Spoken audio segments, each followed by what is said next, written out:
बहुत से लोगों के तजुर्बात से जुड़ा हुआ लगता है, यानी यूरोप में रहने वाले जनूबी एशियाई बाशिंदों की जिंदगी।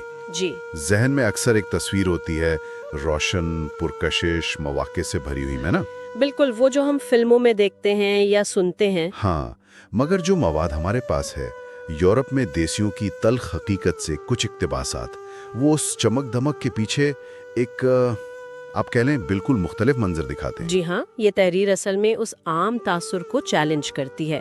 ये उन लोगों की रोजमर्रा की जिद्दोजहद पर बात करती है जिनकी हकीकत अक्सर कहानियों से बहुत मुख्तलिफ होती है। तो ये बताती है कि बड़ी तादाद में लोगों के लिए यूरोप का तजुर्बा वैसा नहीं जैसा वो सोच कर आते हैं या जैसा हमें दिखाया जाता है। बिल्कुल। तो आइए इस तहरीर के नुकात को जरा खोलते हैं।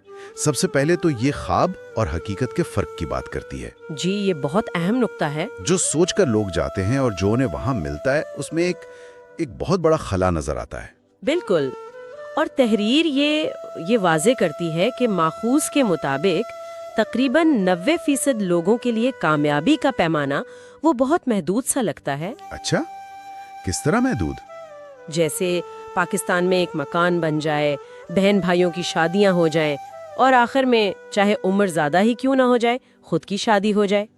इन मकासद को पा लेना ही मुकम्मल कामयाबी समझ लिया जाता है। अक्सर मुआशी तंगी का ये आलम है कि लोग पहनने के कपड़े तक पाकिस्तान से मंगवाते हैं। जी, क्योंकि यहाँ महंगे पड़ते हैं। यहाँ महंगे हैं? अच्छा। और रहने की सूरत हाल भी देखे ना, खुद एक कमरे में वो 4-5 लोग रह रहे हैं शेयरिंग में। ठीक।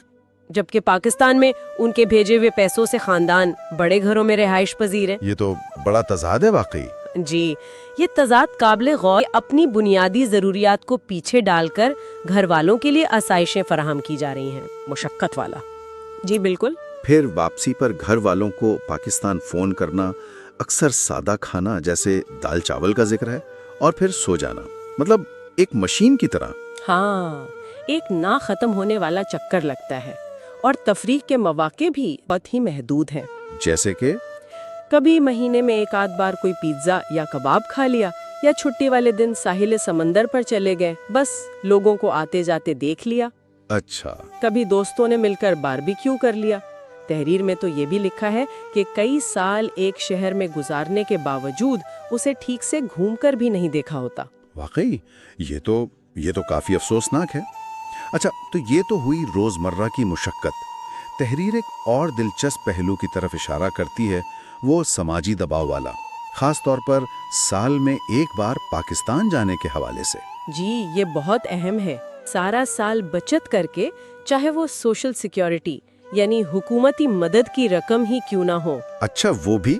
जी, उसे जमा करके पाकिस्तान का सफर किया जाता है, और मकसद वहां जाकर अपनी एक अमीरी की तस्वीर पेश करना होता है। अच्छा, यानी दिखावा? आप कह सकती हैं, भले ही वो सिर्फ दिखावा हो।